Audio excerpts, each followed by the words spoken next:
Datuk Seri Yang di-Pertua, kita bersyukur kehadrat ilahi kerana di Pahang ini tidak ketinggalan kita mempunyai pusat-pusat pendidikan yang teratur dan juga tersusun rapi dengan peringkat-peringkat pengajiannya daripada rendah sampailah menengah dan sehingga ke peringkat tinggi juga. Bahkan sebagaimana titah Kebaduli Tuanku, kita di Negeri Pahang pun telah memiliki universiti penuh, iaitu Universiti Islam Pahang. Datuk Seri Yang di-Pertua, namun demikian sekolah-sekolah sebahagiannya adalah terletak sepenuhnya di bawah pentadbiran kerajaan federal.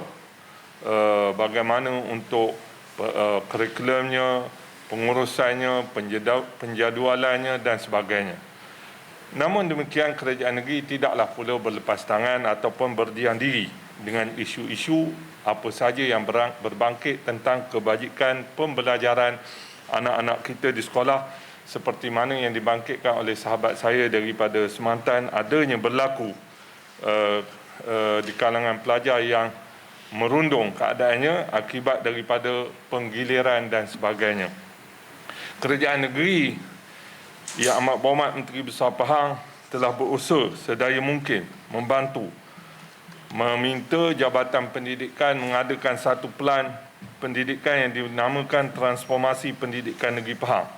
Datuk Seri Yang Amat Berhormat Datuk Seri Utama Yang Amat Berhormat Menteri Besar sendiri telah memperuntukkan sebanyak 338,000 cek kepada Jabatan Pendidikan supaya melakukan dan melaksanakan transformasi pendidikan bagi mengatasi perkara-perkara yang seumpama ini. Transformasi pendidikan ini sebenarnya detail. Kalau saya ceritakan dalam dewan ini jadi satu ceramah pula. Seandainya rakan-rakan ADUN berminat untuk mengetahui, kita boleh berkumpul, kita minta JPMP ceramahkan kita apa itu transformasi pendidikan yang telah diidealkan dan diturunkan sendiri peruntukan oleh Yang Amat Berhormat Menteri Besar Pahang. Tidak sekadar itu, Datuk Seri Yang di-Pertua, kita di sekolah-sekolah ini kita mengenal pasti ada guru-guru kaunselor. Guru-guru kaunselor ini kita dekati supaya mereka menjiwai hal-hal situasi pelajar ini, bagaimana mereka dapat mengikuti pembelajaran dengan sebaik-baiknya dan tidak berlaku kemurungan, kemunduran sebagaimana yang kita jangkakan dan dikemukakan oleh rakan saya daripada Semantan itu. Sebab itu Yang Amat Berhormat Menteri Besar Pahang pada tahun lalu telah membantu pelajar-pelajar yang nak mengambil SPM dengan peruntukan RM114,000. Diedarkan kepada semua pelajar ini supaya mereka dapat diberikan semangat dan bangkit untuk belajar dengan penuh jaya. Oleh yang demikian, pada tahun lalu pencapaian SPM kita tidak rendah dan tidak jatuh jika dibandingkan dengan sekolah-sekolah di negeri lain. Datuk Seri Yang di-Pertua, STPM juga menjadi pandangan apabila Yang Amat Berhormat Menteri Besar telah meluluskan RM109,000 diagihkan kepada pelajar-pelajar yang nak mengambil STPM supaya mereka dapat belajar dengan baik dan dengan cemerlang dan guru-guru tidak tertekan dengan situasi penggiliran dan juga berlakunya COVID-19 ini, maka hal ini telah membantu sedikit sebanyak kepada pelajar-pelajar itu.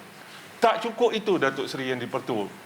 Rupa-rupanya budak ni takut pula tak dapat makan, lapar dan sebagainya.